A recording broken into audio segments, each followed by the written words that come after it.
Hi, everyone. Welcome to today's webinar titled Trade Liberalization and Gender Gaps in Labor Market Outcomes. Can trade liberalization improve female employment opportunities? My name is Tiffany Barnes-Huggins, and I am a Knowledge Translation Program Officer at IDRC.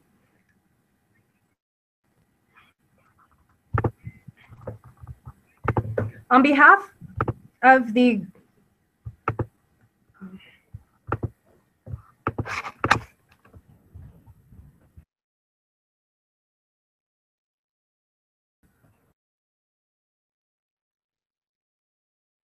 technical issue.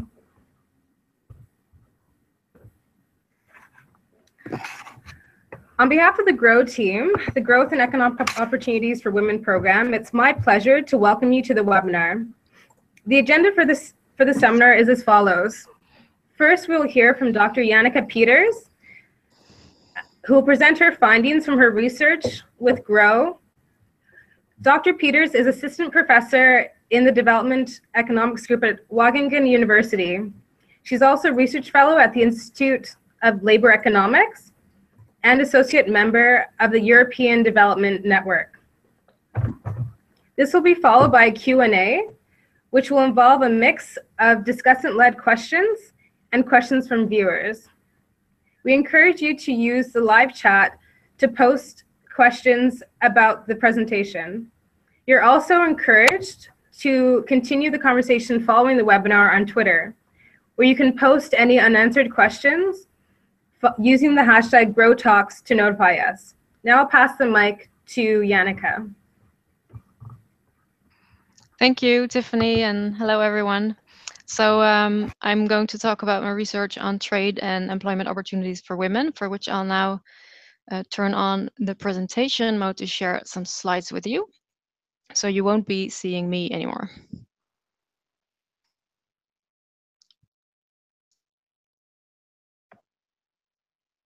All right. All right, so the title of the seminar, as mentioned by Tiffany, this is on trade liberalization and gender gaps in labor market outcomes. And the research I'll present is part of a larger program funded by IDRC's GrOW program. And our research program is called Growth, Structural Change, and Female Employment, Linkages and Policy Issues. So in this program, we work together in a consortium of 5 universities, including Göttingen University, the Delhi School of Economics, University of Cape Town, University of Stellenbosch, and Wageningen University, which is where I am. And our key question is, what are the constraints preventing growth and structural change to promote women's employment opportunities? Basically seeing that in many countries, growth hasn't translated into increased female employment. And we're hoping to find out more about under what circumstances growth and structural change will create better opportunities for women to work in the type of jobs that they would like to work in. And in this program, we're doing several different projects, in total 7 different research projects focusing on different types of policies, for example. And we're about to conclude all the research early next year. And today I'm going to focus on one particular project, which is about the causal impacts of trade policies on women's employment. So why would this matter? Like, why do we want to look at trade when we want to learn about opportunities for female employment? So I just want to mention a few explanations from recent literature. The first 2 are related to the idea that trade liberalization increases competition, particularly when countries remove import barriers. Of course, domestic producers face more competition from foreign firms. And one hypothesis would be that with more competition, there's reduced gender discrimination in labor markets. So firms are basically forced to hire men and women equally and just find the best worker for the job, regardless of their gender. And discrimination is costly, especially if female wages tend to be lower. So with increased competition, the idea is that discriminating firms will be driven out of the market or will be forced to abolish their discriminating practices. A second effect of competition could be gender bias technical change. And so the idea is that with more competition, firms are induced to invest in new technologies. And these could be the type of technologies that reduce the physical strength required in certain tasks, so especially in production work. And so the idea is that women have a comparative advantage in tasks involving more brain power, whereas men have an advantage in brawn because they're physically stronger. And if we reduce the physical strength that's required for certain production tasks, then men's comparative advantage basically erodes, or they can't benefit as much from that. And so what you could see is women being able to take up jobs in production work that used to be really male-dominated. And there's actually some recent evidence for that going on in Mexican exporting firms after the North American Free Trade Agreement was signed. So really within particular industries or firms, you could see that there's more opportunities for women, also in activities that were traditionally dominated by men. And both of these channels could play a role there. Another important factor could be the sectoral reallocation of labor. So we tend to see across all countries of the world that there is very strong sectoral segregation of male and female workers. And the patterns are quite persistent and also quite similar across countries, it seems. So women, by and large, everywhere we see women really dominate the textiles industries, for example, whereas you find very little women in mining industries or in metal production, etc. So if trade liberalization leads to an expansion or growth of female-intensive sectors, then that will then that is likely to create relatively more opportunities for women, whereas if male-intensive sectors benefit more, then it's unlikely to create a lot of opportunities for women. So this is more about, let's say, between sector differences, whereas the first two channels I mentioned about discrimination and technological change are more likely to take place within particular industries or firms. So in this project, we've actually conducted, or we're still also conducting, 4 country studies on Brazil, India, Indonesia, and South Africa. And today I'm going to focus on Brazil and Indonesia. But in each of these 4 countries, there were substantial import tariff reductions in the 1990s. And so import tariffs were reduced by a lot, although the extent of tariff reductions did vary across industries. And so we're going to be able to look at really the causal effect of trade liberalization on labor market outcomes of men and women using a so-called local labor market approach. And the idea is that we focus on variation between districts within a country. And so we measure for each district the extent to which they were exposed to these tariff reductions. And to measure that exposure, we basically use both the variation across sectors in the level and reduction of tariffs, but we also use the variation across districts in their pre-liberalization employment structure. And so here the idea is quite simple, basically that districts that before liberalization really had a large share of local employment in sectors that were highly protected initially, but then saw a large tariff reduction, that those are the districts that were initially protected from imports, but then experienced the largest tariff cuts. And so what we do is we relate the changes in local labor market outcomes to the changes in those local import tariffs.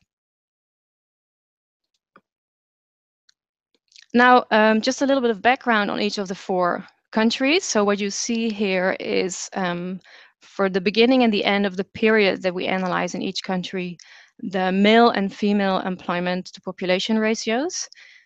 And what you can see is that the gender gaps are very large everywhere. They're smaller in South Africa, basically because male employment rates are quite a bit lower than in the other countries. And what you can also see is that the gender gap has actually increased in this period in Indonesia as well as in India. And so these numbers here are for rural India only, but the pattern is similar for urban India. So the gender gaps in employment rates have actually increased in those countries. And in Brazil, they have narrowed by quite a bit, both because male employment rates declined a little bit, but especially because female employment rates increased by a lot. So I'm first going to tell you more about the Brazilian study and then the Indonesian one. So in Brazil, the graph here shows you, or the table here on the left shows you the employment rates for men and women by educational attainment.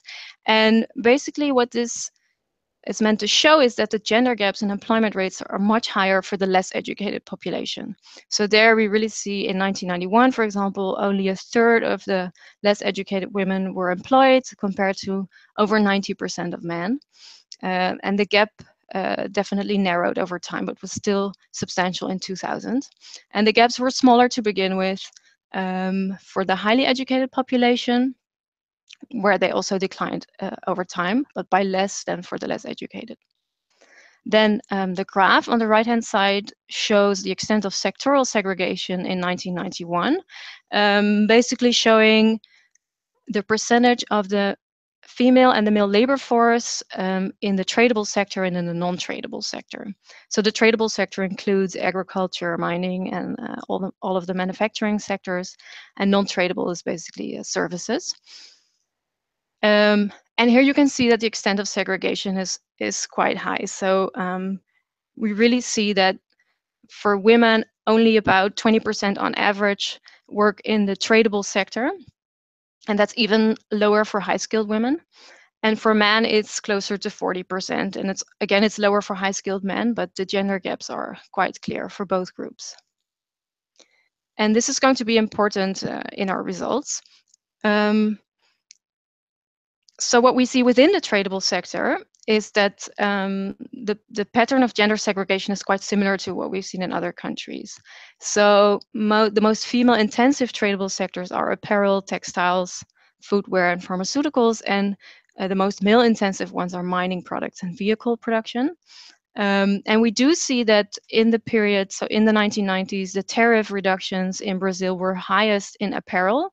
So the apparel sector was initially quite highly protected, and tariffs dropped by most in that sector. But overall, we don't see a systematic link between the extent of tariff reduction across industries and the pre-liberalization female intensity of the industries. So it doesn't seem a priori that women were likely to benefit more or to be hurt less by tariff cuts because their industries were less affected. So previous studies have looked at sort of the non-gendered impact of these tariff reductions, and the results were generally not so positive. So in the two studies I cite here, the approach is quite similar. So they also compare the different regions of Brazil and find that the regions that were more exposed to tariff reductions had slower wage growth, lower employment growth, and also higher unemployment and inactivity. And basically the picture is that in Brazil, you did not see that within the tradable sector, there was a reallocation from uncompetitive to comparative advantage sectors. But basically what happened is that the tradable sector as a whole saw a decline in employment, with many workers becoming unemployed or inactive. And there's also some other studies that have shown that there was an increase in informality. So basically the labor market impacts were quite negative. Now, with ISIS Goddess, I've looked at the gender-specific impacts, focusing on the employment effects. And what we find is that the male employment rates declined more than the female employment rates in absolute terms. And the negative effects were really concentrated among low-skilled workers and in the tradable sector. And the reason why male employment rates declined more is quite simply because male workers dominated the tradable sector and also dominated the labor force as a whole. If we look inside the tradable sector, we even see that proportionately the employment rate declined more for low-skilled women than for low-skilled men.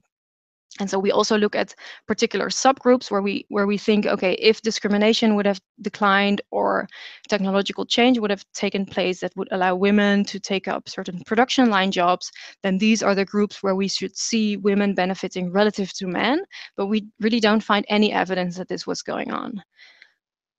So we concluded that liberalization definitely did not improve women's relative position in Brazil. And that's seems to be in contrast with some firm and industry level evidence for other Latin American countries, although we think that these forces might still be going on within particular firms or industries, but they might just be too small to show up in local general equilibrium. So if we look at an entire micro region of Brazil, it's definitely possible that certain firms would have adopted new technologies that would allow women to enter particular production jobs that they didn't do before, but we don't see women's position improving on aggregates. Now, the story for Brazil is quite different. First of all, here, the graph shows the employment to population ratios for the period we analyze. And we use data for 4 points in time where you see quite a stagnant gender gap in employment rates. And also the rates as such don't change much. They decline a little bit, but there's not much change. There is a lot of regional variation, though, in Indonesia.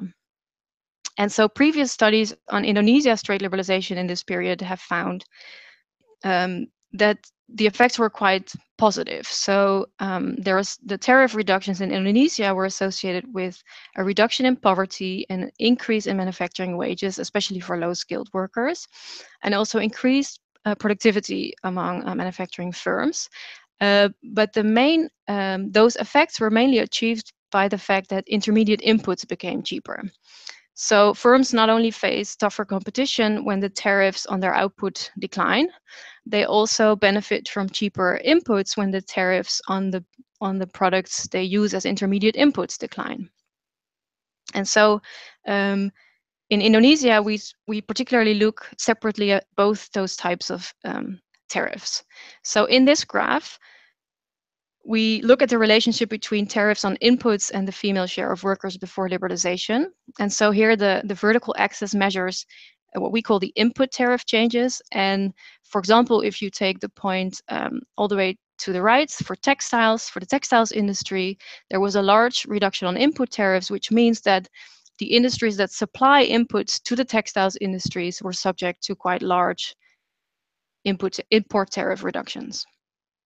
And what this graph shows, furthermore, is that there is a negative relationship between those input tariff changes and the female share of workers before liberalization. Basically, the more female-intensive industries seem to be able to benefit more from cheaper inputs than the more male-intensive industries. So what we find in a recent analysis of this case is that these tariff reductions on inputs in Indonesia led to increased female employment, whereas there was no effect on male employment rates. And we see that there's not only an increase in the female employment rate, but also a reduction in the percentage of women who report that domestic duties is their primary activity. So it really seems that women are switching from, let's say, specializing in domestic tasks to joining the labor force. The effects are driven by the low and medium skilled population in line with the previous studies for Indonesia. And we also see an increase in the marriage age for both men and women associated with these reforms. We don't find any effect really of the tariff reductions on outputs. So it's really not the effect of increased competition, but it's the effect of access to cheaper intermediate inputs. So what could be the channels here?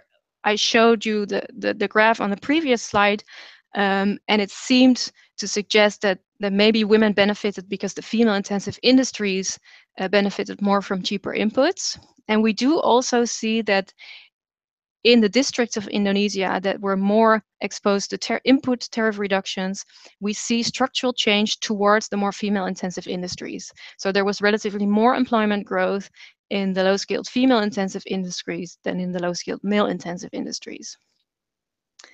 So there seems to be this sectoral reallocation going on, which is benefiting women. But we also see that sectoral segregation declined because of liberalization. particularly among low-skilled workers. So women also seem to be joining the male-dominated industries, and it's not just a story of structural change towards female-intensive industries. So overall, we see that women benefited, and it's both because of sectoral structure of liberalization, so the variation across industries in tariff reductions was beneficial to women, but other forces also seem to be at place. And maybe the reduction in gender segregation is due to technological change that benefit women, but we cannot find direct evidence for that. So quickly on the other two studies in this project. So the South Africa and the India work are still in progress.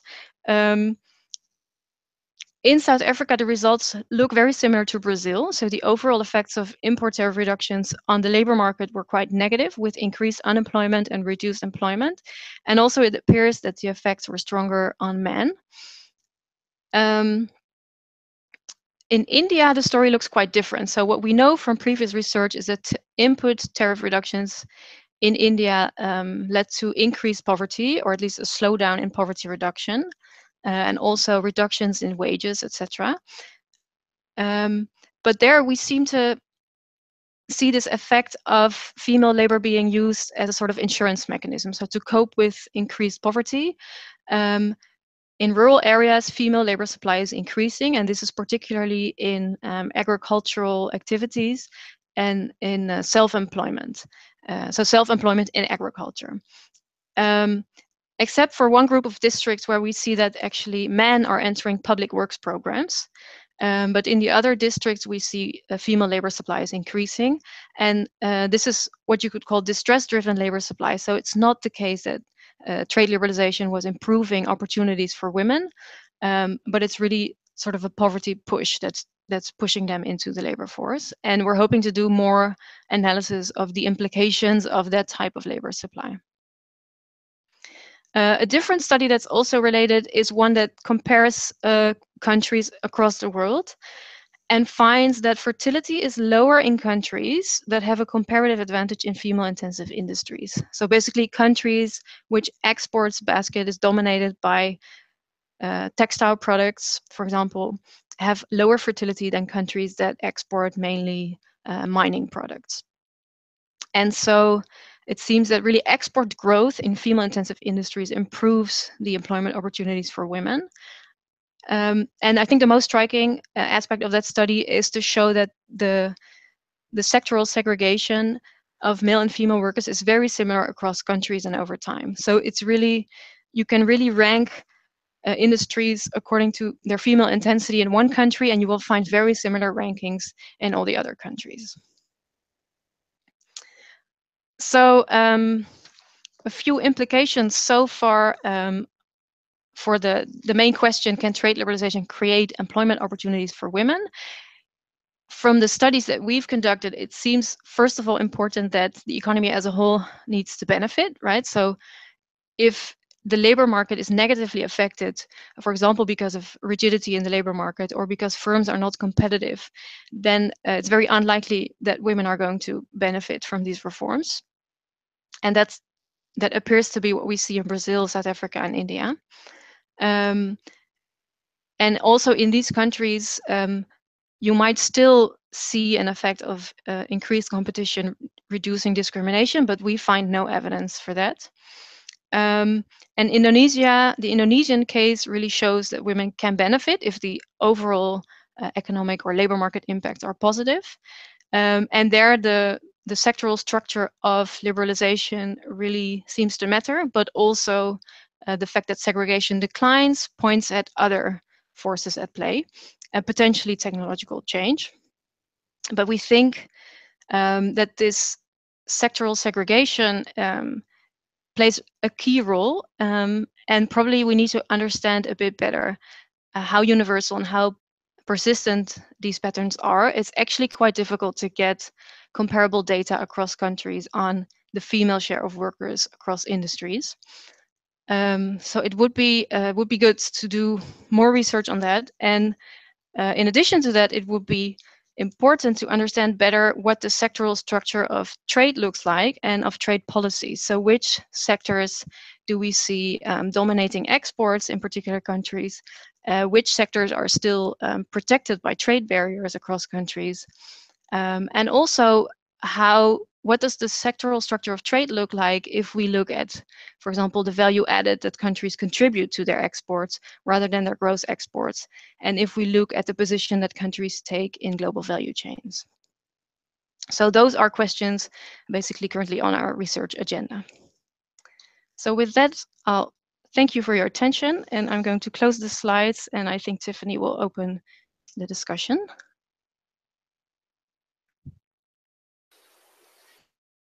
Thank you, Janneke. You've given us a lot of food for thought. Sorry, everyone, for the initial technical difficulties. We've sorted those out now. So I'd like to give the floor to some of our discussants to bring up some questions and comments they have on the research. And feel free as viewers to also post your comments in the live chat on YouTube, and we'll field those to Janneke as well. So first up, we have Frank Grimard, who works at McGill University, and he wears a few hats there. He is Associate Professor for the Department of Economics, Associate Faculty Member of the Institute for the Study of International Development, and full member of the Center for Population Dynamics. He is also President of the Canadian Development Economic Study Group. So now, Frank, on to you. All right, so good morning, good afternoon, and good evening, everyone. Thanks for attending the webinar. I've been asked to discuss, Janneke discussed, so some of her work with respect to Brazil. And first I want to say that the presentation was excellent. And it's also very worth reading the papers, because the papers are also written nicely, very clear, presents a great view of the literature, a sense of what's going on. So my own work with respect to GrOW, as I'm involved with two teams, one on the effect of cash transfer on empowerment of women in Tanzania, and the other one on the availability of daycare for women in Kenya. And both of these studies are RCTs, so randomized controlled trials. One of them in Tanzania being on a large scale, the one in Kenya being small. And RCTs are great, but they're only giving you part of the story. For big macro questions like the impact of trade liberalization on employment and labor force participation, on wages and everything else, it's next to impossible to do an RCT. So it's very important to look at the available data and trying to make sense of it. So, so I'll discuss briefly the Brazilian one and ask a couple of questions, and then pass on the floor to your questions and the interactions with Janneke. So the work on the Brazilian one, there are two papers. There's a academic paper, as well as a brief, a policy brief. And the policy brief is great because it's brief, of course, but also it has the advantage of getting some of the clear information, as well as the policy implications, if any.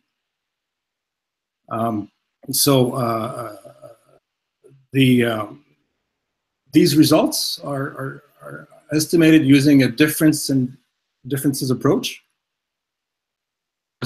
And one of the questions that are used for these things are, economically speaking, there's always some tricks that one use on this, and this is now they're using an instrumental approach, and the impact that they get from the coefficient is very large. All right, so and then on this they compute the results. So one question that I had for the speaker is that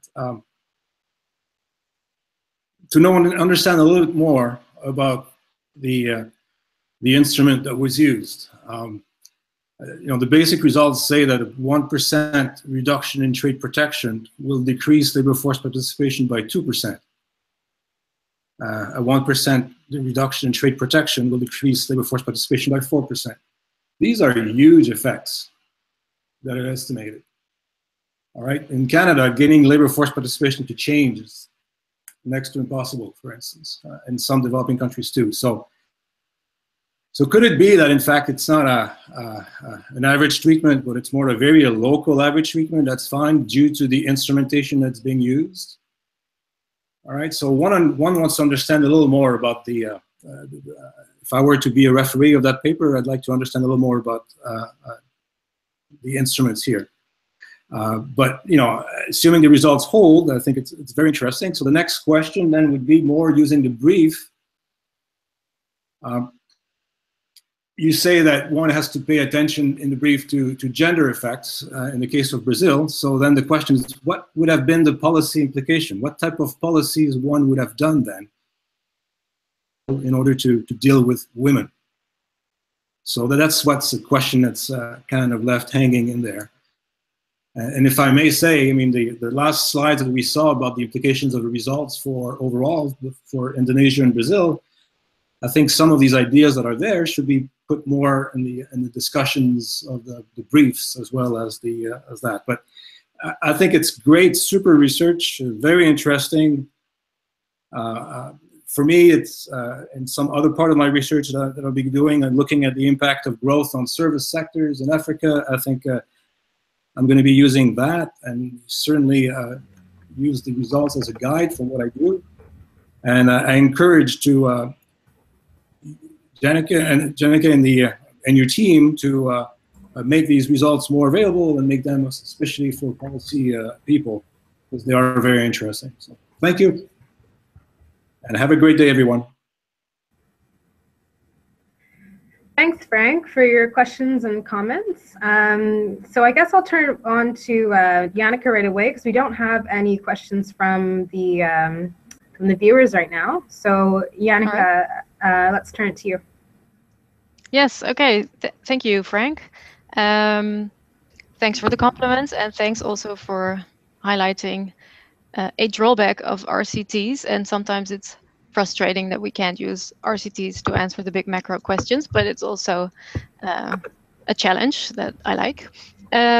So you mentioned there are quite large effects and you wanted to know more about the instruments we use.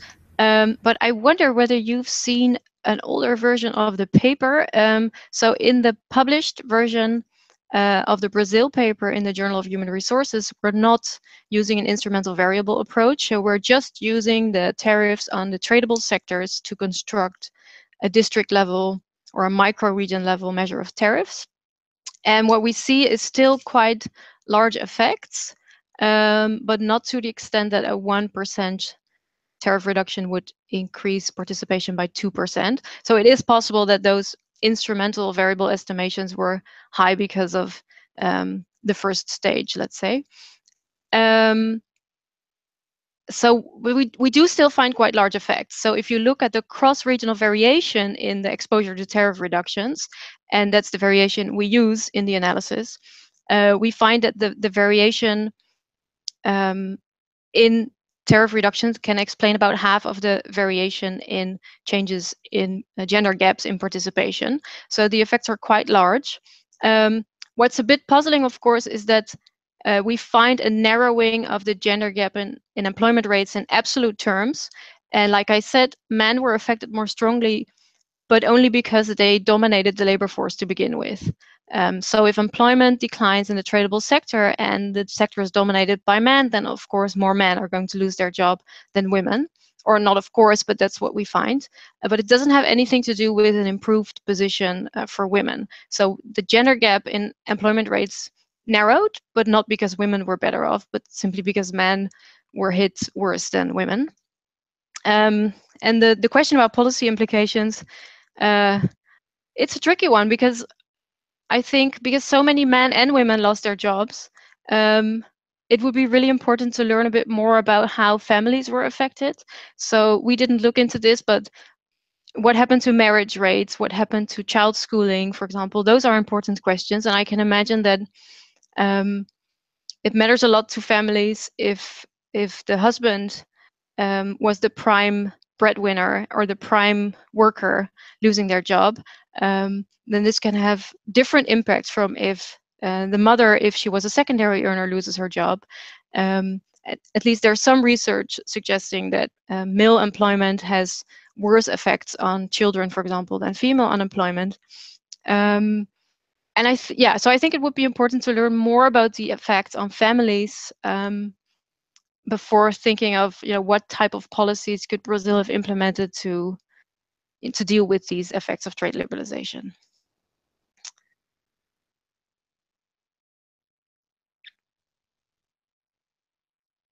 So Tiffany, shall I give the floor to you again?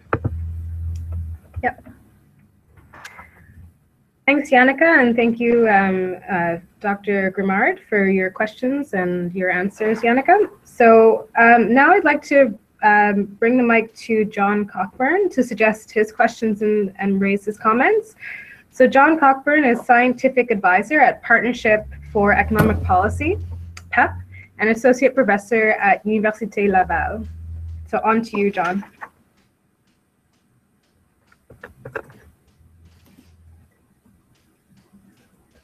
No, I guess I'm unmuted. Can you hear me? Okay, so I've been asked to give a brief summary of the work I've been doing on this area, and then to carry on to my question. For those of you who do not know us, the Partnership for Economic Policy, or PEP, is a global network that builds local capacity in developing countries to conduct economic policy research. And from the IDRC, and the IDRC continues to act as a core funder of its activities. This is an area I've been interested in quite a lot, the relationship between trade and gender. But I've been approaching it with a different tool, which is the computable general equilibrium models, which are models of entire economies that we use as a sort of semi-laboratory to run simulations of the impacts of trade liberalization on men and women. This allows us to capture general equilibrium effects, such as how the real exchange is. And it also allows us to explore various types of policies and also the types of the accompanying policies, because when a government cuts the revenue, it must replace this by another source of revenue or cut spending and other policies that have to be adopted at the same time as trade liberalization. And that generally could be to look at all of this and compare the different accompanying policies. When we're looking in particular at how trade is affecting gender, we decompose labor by skill level, and whether it's rural or urban, and model domestic work responsibilities of men and women to get a full understanding of how men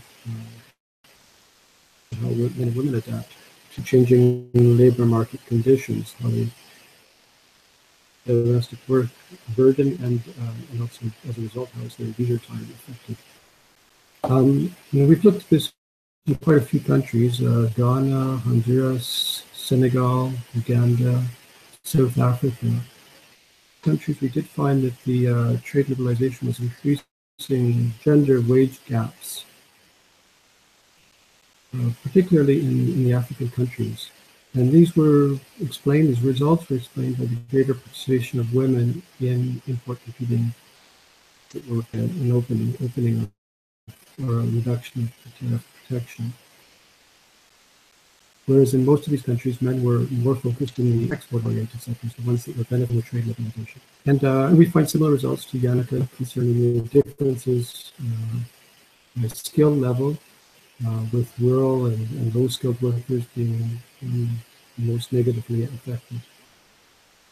And in some of these papers, we've also looked at growth channels and looked at how, in the long term, the greater openness can lead to productivity and efficiency gains, which can in some sense offset the increase in the gender wage gap that we observe in the very short term. One outlier was a study in Nepal where we found that the gender wage gap was actually reduced by trade liberalization. This was in Nepal, where women were quite active in the agricultural sector, which is one of the winning sectors in trade liberalization, whereas men were more active in the protected manufacturing sector. And we also noted in that study that the increased labor market participation of women came as a came through a reduction in leisure time, as their domestic work responsibilities did not actually fall very significantly. So that's just a quick resume of the kind of work we've been doing, and so it's interesting to see this paper now by Janneke, which is a very much more econometric approach. And like Frank, I greatly enjoyed it, reading these papers. I found them very interesting and very thorough. I focused my question here on the World Bank working paper version of the Brazilian study. That's the one I received to discuss. And my main question relates to the choice of the variable to capture trade liberalization, which is an employment-weighted average nominal tariff, or average effective rates of protection by region. And it strikes me that this captures only one aspect of trade liberalization, which is the increased import competition that it generates through the export expansion side of trade liberalization. So I don't have problems with the result. It should be presented more as the gendered labor market impacts of increased import competition, and not the gender labor market impacts of trade liberalization as a whole. And in that sense, this is the key finding, is that employment falls in regions that are more labor and more import competing intensive regions of Brazil. The ones that are more intensive in import competing sectors are the ones where employment falls more, and then the other finding that it's male workers who are the ones who are most affected by that. And it strikes me that it might be possible to also look a little bit more at the export side. The authors are carefully changing in terms of the export policies during that time. It works through these general economic effects through the real exchange rate, and it encourages export-oriented sectors. And so it's really the intensity of the different regions in terms of export orientation. How many workers are working in export-oriented sectors, and there also you could quite probably find how women are affected differently from men by this channel of export expansion. So some sort of a mapping between regional production data and the export orientation of those different sectors could be used to generate another indicator of trade liberalization. It's more focusing on the export channel. And so that's just a question I put it to Janneke. I don't know if it's relevant or not. Thank you. Over to you, Tiffany. Thank you, John, for your questions and your comments. So we'll field them to Janneke now. Before I do, there was one question from our viewers. So from Francesca Rhodes from Oxfam, Canada. She wanted to know, Janneke, if you could speak more about the policy recommendations you concluded from your research. So if you could talk a little bit more about that and about some of John's questions and his comments, that'd be great. All right, so I'll pass it on to Janneke. Thank you. So thank you, John, for your comments and for your questions. Yeah, it's important to mention, although it's maybe a little bit technical, but the approach we took, we're basically comparing regions within one particular country at a time. And what we're not able to capture is any general equilibrium effects that affected the entire country as a whole. So to the extent that liberalization in Brazil increased average productivity across all regions, we're not picking that up. So we're really identifying the differential impact across regions. And I think that what your research emphasizes, which is similar to what we find, is that the sectoral structure of the trade policies that you analyze is very important, and it's important because of the strong segregation that we see between men and women. And I would be curious whether across the countries that you've studied, whether you also see similar patterns of segregation across industries.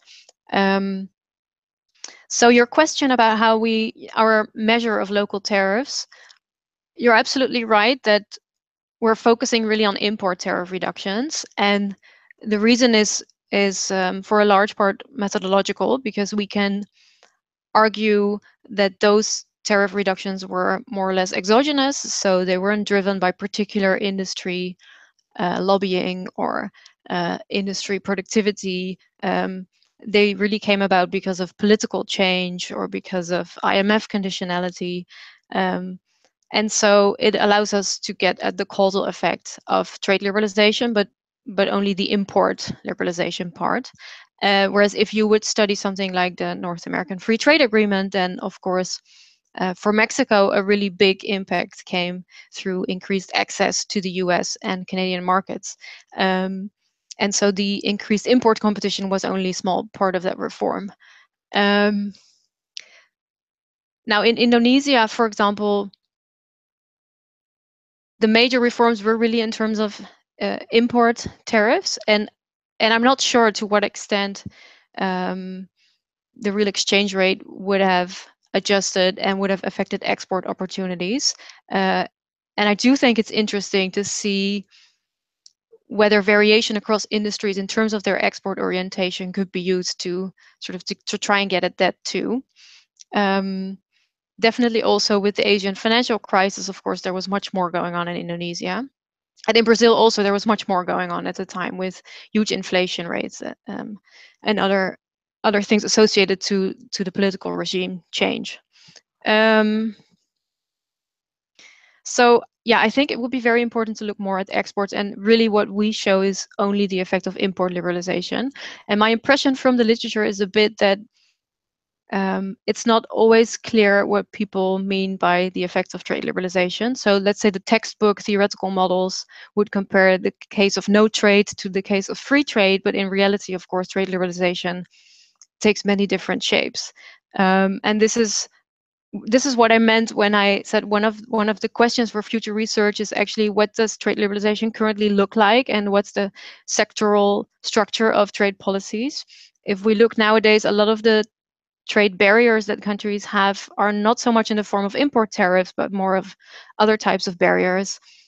And it's a bit more difficult to quantify those barriers sometimes, like local content requirements or license requirements. Important to get an idea of which sectors are currently more protected and are being liberalized in new trade agreements. Then the question from the audience, from Francesca Rose, on the policy recommendations.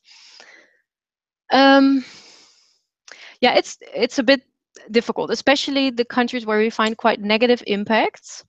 The question is, okay, so what do we learn about what governments can do with their trade policies to help women? And like I mentioned in response to Frank's questions, when unemployment really increases and employment rates decline, I think we would want to learn a bit more about how it affects families, but I can imagine it's very important to sort of make sure that you protect human capital investments so that children's education is not at risk. And so and also children's health through nutrition or healthcare. So you might have to think about other policies, social policies, to sort of complement trade policies. But what's not entirely clear, although it's maybe a little bit more clear for Brazil, is that one of the factors that explains the negative impact on the labor market is the fact that labor is not very mobile across industries or regions. And so workers have a difficult time reallocating to different sectors. And if a country really wants to benefit from increased efficiency and productivity, which theoretically should result from free trade, it's important that workers can actually reallocate. And And I think an important policy implication from this literature is that countries need to think more about how to facilitate labor reallocation and maybe invest more in training workers and allowing them also to move geographically. And also in India, the fact that trade liberalization led to increased poverty or a reduction or a slowdown in poverty reduction was related to labor market rigidities. And in India, I think it's well known that the labor market is quite rigid and the rules are very strict. So it's very hard for firms to downsize. So basically, you're going to have a lot of local impact of trade liberalization, that really workers in the sectors that face the largest tariff cuts also face large wage reductions if they don't have the possibility to reallocate. So I think looking more at labor market policies and that will be important, and also looking at other social policies to try and make sure that children's health and human capital is not negatively affected by these types of reforms is important. And I think in Indonesia, where the effects are quite positive, still it would be great to learn more about what type of jobs these women were entering. And there, I think the message is really that your trade policy will have a strong gendered labor market impact, and that if, like the Indonesian government, you're interested in increasing female labor force participation, then the sectoral structure of your trade barriers will be relevant for that. So I'm going to leave it at that and give the word to Tiffany. Thanks again, Janneke, and thank you, John, for your questions and questions from the viewers. So I'll leave it up to our final discussant, Elizabeth Pieters, to speak to some more questions for Janneke. So Elizabeth Pieters is the Director of Center on Labor, Human Services and Population at the Urban Institute in Washington, D.C. So due to that we do have only 8 more minutes left of the webinar. Let's try to keep it a little bit on the short side. So I'll leave it up to Elizabeth now to take over. Hi, thank you. And thank you, Janneke, for a really interesting set of work. I was really happy to read the papers and happy to hear in the presentation that there's additional work on some other countries. So it's really clear that there are different situations in different countries that lead to potentially different outcomes for trade implementation of trade policies. And I think one of the real challenges that's been highlighted by this work is the need to develop a broader framework so that we can understand when the finance minister is negotiating a trade agreement, what are the kinds of factors that are likely to affect, at least if this finance minister cares about women's empowerment, what are the kind of factors in that agreement that are likely to affect women's empowerment and well-being of women and families. So I think that we're not there yet, but the evidence from all of these different countries helps us kind of put these pieces together. And let me just talk really briefly about, at the Urban Institute, we've got a project funded by GrOW, Making Growth Work for Women in Low-Income Countries, that similarly has a number of components to it, and we're doing some work that is related to some of the work that Janneke is doing and some of the themes that she brought out. So we've got 5 different projects. One that's really looking at growth on decision-making, household decision-making. We also have a project that is looking at trade, so that's probably the closest, that is the most closely related to the projects Janneke was describing. And one of the projects is we're doing that same experiment, natural experiment that comes from the Brazilian trade experience. And here we focus actually not only on the labor market consequences, but as Janneke suggested, looking at some of the other outcomes that then flow from labor market changes. And in particular in Brazil, the project we are focusing on marriage and fertility. And we find that fertility has fallen in response to these trade, to the trade policy. That is that in sectors where the reduction in tariffs is the largest, we find reduction in fertility. And we interpret that as being primarily related to this income component. So there's less income, so there's less fertility. So again, these results fit really nicely with what Janneke presented. We have another paper that really is looking across countries, and that relates much more to the work that Janneke alluded to in her in the literature review, where we are using macro data and looking at across countries and across time how not only trade but other components of the GDP affects the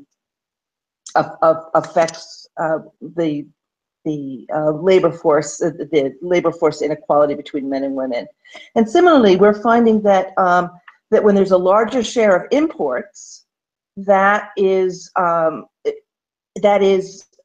reducing inequality, and when the country has a larger share of its GDP in exports, it's increasing inequality.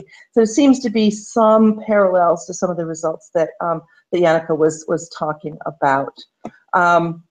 So let me just ask the question. I think I'll just ask one quick question since I only have a couple of minutes.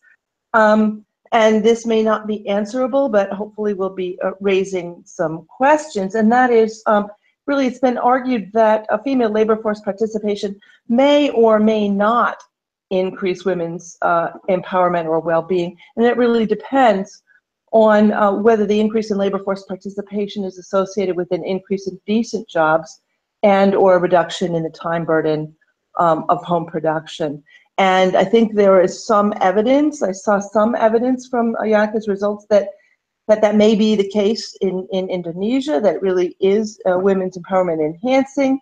But I just wanted to have Janneke maybe put the pieces together a little bit more in terms of, is it the role of gender segregation and the role of increasing versus reducing employment, like is in Brazil. So I think I'm just gonna leave it at that and give the last 3 minutes to Janneke to kind of wrap up a very interesting presentation. All right, thank you, Liz. The work you mentioned that the Urban Institute is doing sounds very interesting. So for Brazil, finding that fertility declined, I would be very curious to also know what's happening to family formation. Like, do you see people postpone marriage, for example, or is it really a reduction in income given that people have formed a family that reduces fertility? The unanswerable question about whether increased female labor force participation also means women are empowered, it's difficult, but what I do think when I look at the study we've done in Indonesia, comparing it to what we find in India, is that there's, of course, an important difference between distress-driven female labor supply and female labor supply that increases in a context of increased labor demand, which is what's happened in Indonesia. And in India, the same reforms have also been associated with lower schooling for girls, for example. And I think we'll definitely look into whether this is related to more women in rural India supplying labor in the agricultural sector, which means maybe their daughters have to substitute for them in terms of other domestic duties. And I don't know, but I also think that the type of jobs that these women take in this context in India, which is agricultural self-employment in a context of increasing poverty, are not empowering jobs. And in India, we also see a lot of entry and exit, which I've read about in a different study that uses panel data, where you really see strong effects when families' incomes increase, women leave the labor force, and when incomes decline, women enter. And so in India, it doesn't seem to be a whole lot of empowerment going on. In Indonesia, the case is different, but the question is still, if fewer women specialize in domestic duties and more enter the labor force, then who takes on these domestic duties? Is it female workers who are then employed as domestic helps, and do they have decent earnings and some kind of protection, or is it older children that take on these duties, for example? And I would love to learn more about that.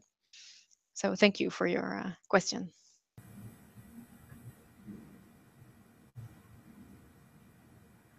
Thank you, everyone, for joining us today, and thank you to our speaker, Janneke Pieters, and as well as our discussants, Frank, John, and Elizabeth, for all of their questions and their comments and their participation. And thank you to you viewers for your participation as well. I just want to mention, if you'd like to see more GrOW papers and policy briefs, please visit the GrOW research series that's brought to you through McGill.